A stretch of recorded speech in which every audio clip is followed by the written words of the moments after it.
The MotoGP paddock arrived at the Zal International Circuit in Qatar today for the final pre-season test of 2015. With the season kicking off at the same circuit in 2 weeks' time, teams waited until conditions of the track were similar to how they will be in a fortnight to allow them to collect more relevant data for the first round. Therefore, a lot of the riders didn't head out until the floodlights had come on and the temperatures had dropped, with most of the action taking place between 6 and 10 p.m. local time. So then it was a Ducati 1-2 as Andrea Iannone and Andrea Dovizioso swapped fastest times throughout the day before Iannone finished on top of the pile with a 1:55.265, almost a tenth quicker than his teammate.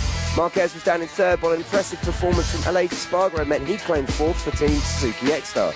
Danny Pedrosa was in fifth ahead of Jorge Lorenzo on the Movistar Yamaha in sixth, while British rider Cal Crutchlow ended the day in seventh just ahead of Valentino Rossi, with Bradley Smith in ninth on the satellite monster tech for Yamaha. So the Ducati team announced they were bringing a significant update to the GP15 here to Qatar, although they would not reveal exactly what it was. Whatever they did though, it seemed to work, as the GP15 immediately seemed to agree with the Lazare circuit, and the team ended the first day of the test topping the timesheet. It was nip and tuck to see who of Iannone and Dovizioso would finish on top, but it went to the former, as he finished 0.3 seconds ahead of Marc Marquez and the Repsol Honda. Movistar Yamaha came to Sepang with the aim of continuing to develop their seamless shift gearbox, which they have now announced they will be using for the 2015 season. Jorge Lorenzo said he was looking to establish a good race setup ahead of round one of the championship, and he went on to finish the day in sixth.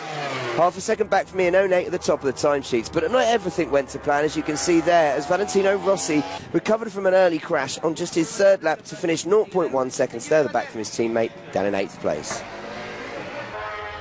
Team Suzuki X-Star said they've got a number of updates they'll be testing out the circuit tomorrow, therefore they should be extremely encouraged by the pace they showed today as they continue to develop their new GSX RR bike.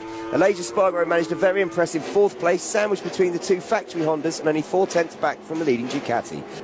It was a different story for his teammate Maverick Vinales down in 11th, where two crashes meant that he had to finish the test early after damaging both of his bikes.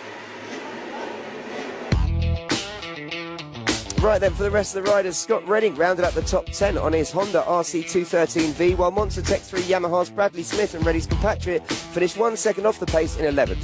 The top open class rider was Carol Abraham in 14th, with Nicky Hayden finishing ahead of Stefan Bradl in 17th.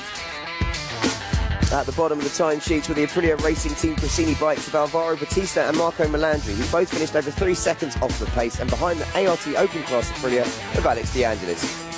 Teams and riders return again tomorrow at 4 p.m. local time for day 2 of the final pre-season test in Qatar.